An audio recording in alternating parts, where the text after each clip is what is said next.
Rice star एक सुनसान रास्ते से दूसरे गांव के लिए जा रहा था। अचानक से उसके सामने एक ट्रक आ जाती है कि राइस स्टार अपनी बाइक दाएं की ओर मुड़ा लेता है। उसकी तेज स्पीड होने की वजह से उसका संतुलन बिगड़ जाता है। वो पेड़ से बचते बचाते वो गलती से एक गांव में घुस जाता है। तभी 7 बज जाते हैं। धीरे धीरे अंधेरा हो रहा था, पर उस गांव में घंटी की आवाज गूंजने लगती है। अलग अलग आवाजें आने लगती हैं। थोड़ी देर में वहां अफरा तफरी मच जाती है। लोग इधर उधर भाग रहे थे। दरअसल लोग अपने अपने घर में जा रहे थे। सभी के हाथ पैर कांप रहे थे। लोगों के चेहरे पर अलग ही चिंता थी। फिर राइस स्टार गांव में और घुसता जाता है। राइस स्टार कुछ पल के लिए सोच में पड़ गया। सभी लोग कहाँ गए कि सामने से लाल शर्ट पहना हुआ एक आदमी बड़ी तेजी से भागते हुए राइस स्टार के पास आता है और हांफते हुए कहता है, अरे भाई, इधर क्या कर रहे हो? 7:30 बजने ही वाले हैं। 5 मिनट रह गए बस। तुम शहर से आए हो लगते हो। चलो चलो मेरे घर में जल्दी, वरना वो आ जाएगी। आओ मेरे पीछे। फिर राइस स्टार बिना सवाल जवाब किए उस आदमी के पीछे जाने लगता है। राइस स्टार उसके सामने रुककर सवाल पूछता है,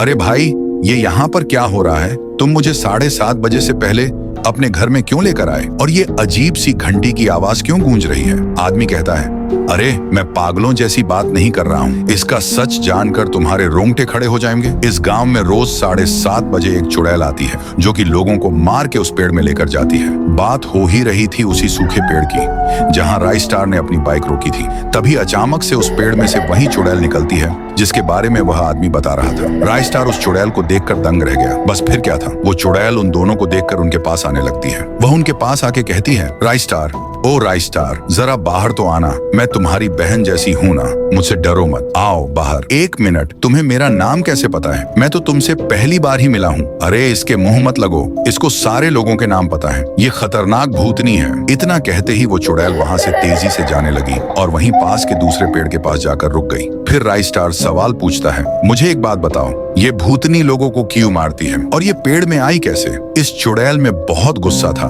ये कब से होने लगा? फिर आदमी बोलता है, बताना तो नहीं चाहिए, पर तुम अच्छे और नेक इंसान लगते हो करके मैं तुम्हें बता रहा हूँ। ये 10 साल पुरानी कहानी है।